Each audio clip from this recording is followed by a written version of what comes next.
प्यारे देशवासियों, नमस्कार। आज देव दीपावली का पावन पर्व है। आज गुरु नानक देव जी का भी पवित्र प्रकाश पर्व है। मैं विश्व भर में सभी लोगों को और सभी देशवासियों को इस पावन पर्व पर हार्दिक बधाई देता हूं। ये भी बहुत सुखद है कि 1.5 साल के अंतराल के बाद करतारपुर साहिब कॉरिडोर अब फिर से खुल गया है। साथियों, गुरु नानक जी ने कहा है, बीच दुनिया सेवी कमाइए त दरगिही बेसन पाइए। यानी संसार में सेवा का मार्ग अपनाने से ही जीवन सफल होता है।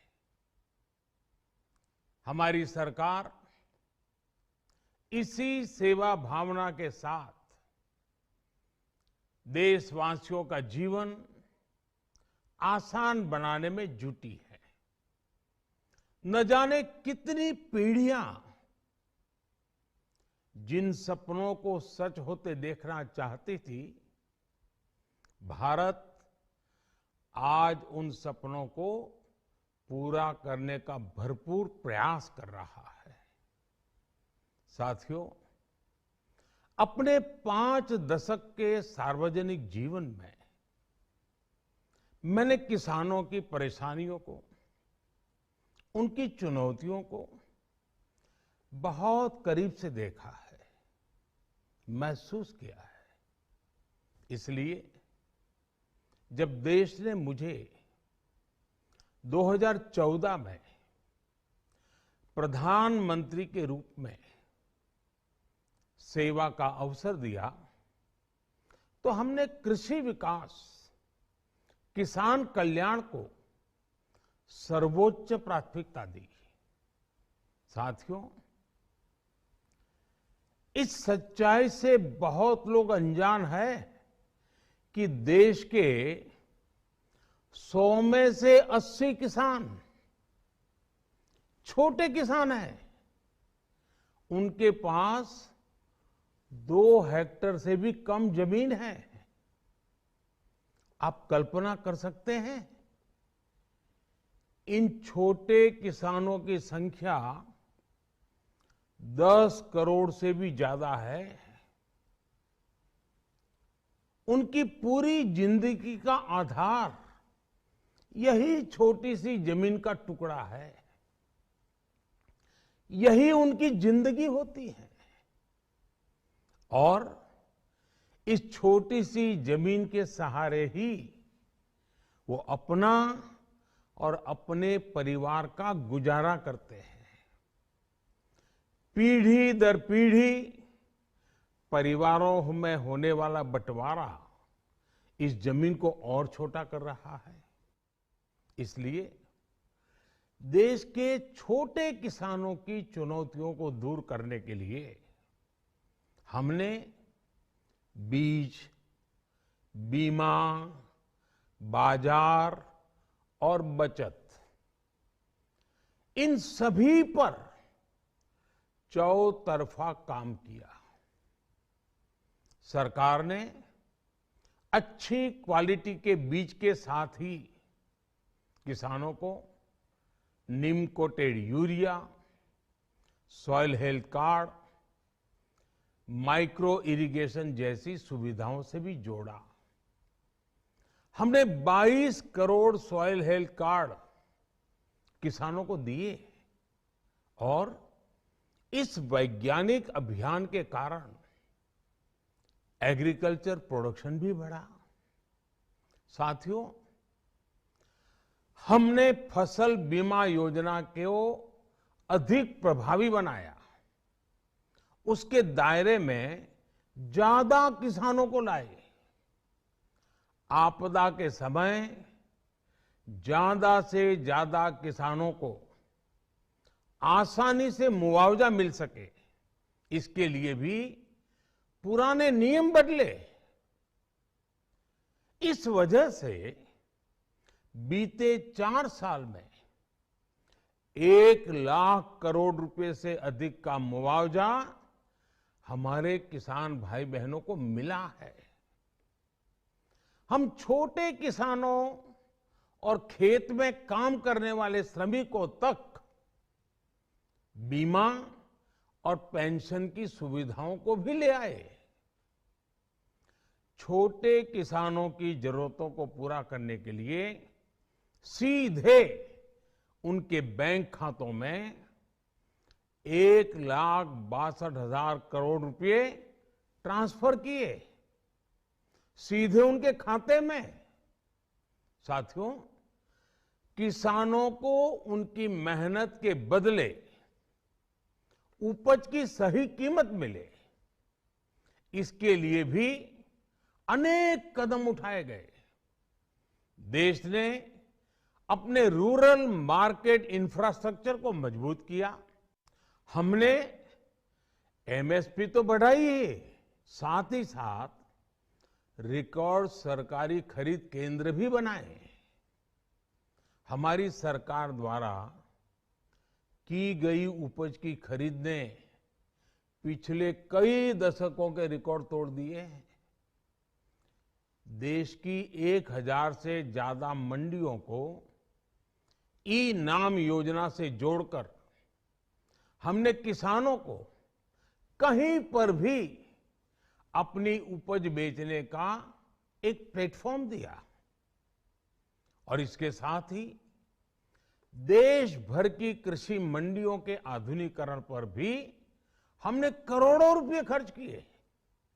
साथियों, आज केंद्र सरकार का कृषि बजट पहले के मुकाबले 5 गुना बढ़ गया है। हर वर्ष 1.25 लाख करोड़ रुपए से अधिक कृषि पर खर्च किए जा रहे हैं। 1 लाख करोड़ रुपए के एग्रीकल्चर इंफ्रास्ट्रक्चर फंड के माध्यम से गांव और खेत के नजदीक भंडारण, इसकी व्यवस्था, कृषि उपकरण जैसी अनेक सुविधाओं का विस्तार, ये सारी बातें तेजी से हो रही है। छोटे किसानों की ताकत बढ़ाने के लिए 10,000 एफपीओ किसान उत्पादक संगठन बनाने का अभियान भी जारी है। इस पर भी करीब 7,000 करोड़ रुपए खर्च किए जा रहे हैं। माइक्रो इरिगेशन फंड के आवंटन को भी 2 गुना करके 10,000 करोड़ रुपए कर दिया गया है। हमने क्रॉप लोन भी 2 गुना कर दिया, तो इस वर्ष 16 लाख करोड़ रुपए हो जाएगा। अब पशुपालकों को मछली पालन से जुड़े हमारे किसानों को भी किसान क्रेडिट कार्ड का लाभ मिलना शुरू हो गया है। यानी हमारी सरकार किसानों के हित में हर संभव कदम उठा रही है, लगातार एक के बाद एक नए कदम उठाती जा रही है। किसानों की आर्थिक स्थिति सुधरे, उनकी सामाजिक स्थिति मजबूत हो, इसके लिए पूरी ईमानदारी से काम कर रही है। साथियों, किसानों की स्थिति को सुधारने की इसी महाअभियान में देश में 3 कृषि कानून लाए गए थे। मकसद ये था कि देश के किसानों को, खासकर छोटे किसानों को और ताकत मिले, उन्हें अपनी उपज की सही कीमत और उपज बेचने के लिए ज्यादा से ज्यादा विकल्प मिले। बरसों से ये मांग देश के किसान, देश के कृषि विशेषज्ञ, देश के कृषि अर्थशास्त्री, देश के किसान संगठन लगातार कर रहे थे। पहले भी कई सरकारों ने इस पर मंथन भी किया था। इस बार भी संसद में चर्चा हुई, मंथन हुआ और ये कानून लाए गए। देश के कोने कोने में कोटि कोटि किसानों ने, अनेक किसान संगठनों ने इसका स्वागत किया, समर्थन किया। मैं आज उन सभी का बहुत बहुत आभारी हूं, धन्यवाद करना चाहता हूं। साथियों, हमारी सरकार किसानों के कल्याण के लिए, खासकर छोटे किसानों के कल्याण के लिए, देश के कृषि जगत के हित में, देश के हित में, गांव गरीब के उज्जवल भविष्य के लिए पूरी सत्यनिष्ठा से, किसानों के प्रति पूर्ण समर्पण भाव से, नेक नियत से ये कानून लेकर आई थी। लेकिन इतनी पवित्र बात, पूर्ण रूप से शुद्ध किसानों के हित की बात, हम अपने प्रयासों के बावजूद कुछ किसानों को समझा नहीं पाए। भले ही किसानों का एक वर्ग ही विरोध कर रहा था, लेकिन फिर भी ये हमारे लिए महत्वपूर्ण था। कृषि अर्थशास्त्रियों ने, वैज्ञानिकों ने, प्रगतिशील किसानों ने भी उन्हें कृषि कानूनों के महत्व को समझाने का भरपूर प्रयास भी किया। हम पूरी विनम्रता से, खुले मन से उन्हें समझाते रहे। अनेक माध्यमों से व्यक्तिगत और सामूहिक बातचीत भी लगातार होती रही। हमने किसानों की बातों को, उनके तर्क को समझने में भी कोई कोर कसर बाकी नहीं छोड़ी। कानून के जिन प्रावधानों पर उन्हें ऐतराज था, सरकार उन्हें बदलने के लिए भी तैयार हो गई। 2 साल तक हमने इन कानूनों को सस्पेंड करने का भी प्रस्ताव दिया। इसी दौरान ये विषय माननीय सर्वोच्च न्यायालय के पास भी चला गया। ये सारी बातें देश के सामने है, इसलिए मैं इनके अधिक विस्तार में नहीं जाऊंगा। साथियों, मैं आज देशवासियों से क्षमा मांगते हुए सच्चे मन से और पवित्र हृदय से कहना चाहता हूं कि शायद हमारी तपस्या में ही कोई कमी रही होगी, जिसके कारण दिए के प्रकाश जैसा सत्य कुछ किसान भाइयों को हम समझा नहीं पाए। आज गुरु नानक देव जी का पवित्र प्रकाश पर्व है। ये समय किसी को भी दोष देने का नहीं है। आज मैं आपको, पूरे देश को ये बताने आया हूं कि हमने 3 कृषि कानूनों को वापस लेने का, रिपील करने का निर्णय लिया है।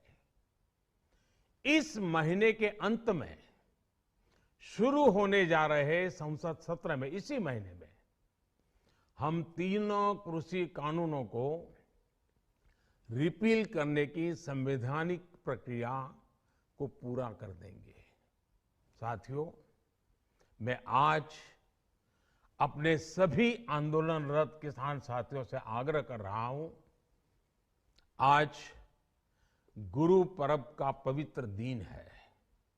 अब आप अपने अपने घर लौटे, अपने खेत में लौटे, अपने परिवार के बीच लौटे। आइए एक नई शुरुआत करते हैं, नए सिरे से आगे बढ़ते हैं। साथियों, आज ही सरकार ने कृषि क्षेत्र से जुड़ा एक और अहम फैसला लिया है। जीरो बजट खेती यानी प्राकृतिक खेती को बढ़ावा देने के लिए देश की बदलती आवश्यकताओं को ध्यान में रखकर क्रॉप पैटर्न को वैज्ञानिक तरीके से बदलने के लिए एमएसपी को और अधिक प्रभावी और पारदर्शी बनाने के लिए ऐसे सभी विषयों पर भविष्य को ध्यान में रखते हुए निर्णय लेने के लिए एक कमेटी का गठन किया जाएगा। इस कमेटी में केंद्र सरकार, राज्य सरकारों के प्रतिनिधि होंगे, किसान होंगे, कृषि वैज्ञानिक होंगे, कृषि अर्थशास्त्री होंगे। साथियों, हमारी सरकार किसानों के हित में काम करती रही है और आगे भी करती रहेगी। मैं गुरु गोविंद सिंह जी की भावना में अपनी बात समाप्त करूंगा। देहि शिवावर मोहे इहे, शुभ कर्मन ते कबहू न टरो। हे देवी, मुझे ये वर दीजिए कि मैं शुभ कर्म करने से कभी पीछे ना हटूं। जो किया किसानों के लिए किया, जो कर रहा हूं देश के लिए कर रहा हूं। आप सभी के आशीर्वाद से मैंने मेहनत में पहले भी कोई कमी नहीं की थी। आज मैं आपको विश्वास दिलाता हूं कि अब और ज्यादा मेहनत करूंगा ताकि आपके सपने साकार हो सके, देश के सपने साकार हो सके। आपका बहुत बहुत धन्यवाद। नमस्कार।